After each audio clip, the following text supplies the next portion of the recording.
దళిత యువకుని అక్రమంగా అరెస్టు చేసి నగ్నంగా పోలీస్ స్టేషన్ లాకప్లో వేయడం అమానుషమని మాజీ ఎంపీ మార్గని భరతరాం పేర్కొన్నారు.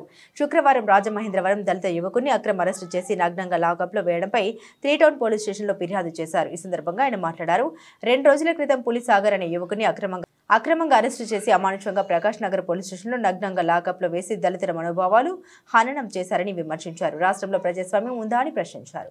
బాబాసాహెబ్ అంబేద్కర్ గారి యొక్క వర్ధంతి సందర్భంగా ఇవాళ వైఎస్ఆర్ కాంగ్రెస్ పార్టీ రాజమహేంద్రవరం సిటీ ఆఫీస్లో వారికి ఘన నివాళులు అర్పించడం జరిగింది.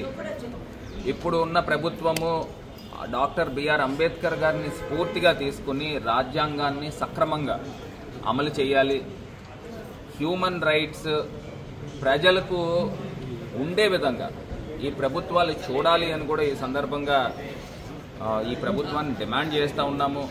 ఎందుచేతనంటే పార్లమెంటే తీర్మానించింది సంవత్సరం పాటు మొత్తం అంతా కూడా భారతదేశ వ్యాప్తంగా కాన్స్టిట్యూషన్ డే కిందని చెయ్యాలి అని చెప్పి మొన్న నవంబర్ 25న పార్లమెంట్ జరిగింది.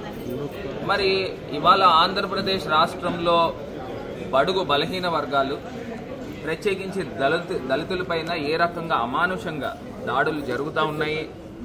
ఇవాళ ఒక రాజమహేంద్రవరంలో 2 రోజుల క్రితం ఒక దళిత యువకుడిని అర్ధనగ్నంగా మరి పోలీస్ స్టేషన్లో సెల్లో వేసి మరి నుంచోపెట్టి దుర్భాషణలాడి అతన్ని చంపుతామని చెప్పి బెదిరించిన సందర్భాలు, పోలీసులే ఖాకీలే ఈ రకంగా ఇంత నీచానికి వడిగడతా ఉంటే ఇవాళ ప్రజాస్వామ్యం ఎక్కడుంది అని అడుగుతూ ఉన్నాం. డాక్టర్ బిఆర్ అంబేద్కర్ గారు రాజ్యాంగాన్ని నిర్మించి భారతదేశం అతిపెద్ద డెమోక్రటిక్ కంట్రీ, మరి అలాంటి దేశంలో ఇవాళ వారిని స్ఫూర్తిగా తీసుకుని అడుగులు ముందుకు వేయాల్సింది పోయి ఇవాళ ఒక జాతి అహంకారంతో చేసే కార్యక్రమాలని వైఎస్ఆర్ కాంగ్రెస్ పార్టీ పూర్తిగా ఖండిస్తుంది. మరి డాక్టర్ బిఆర్ అంబేద్కర్ గారిని స్ఫూర్తిగా తీసుకుని వైఎస్ఆర్ కాంగ్రెస్ పార్టీ శ్రేణులు అందరూ కూడా ముందుకు వెళ్తారని ఈ సందర్భంగా తెలియపరుస్తుంది.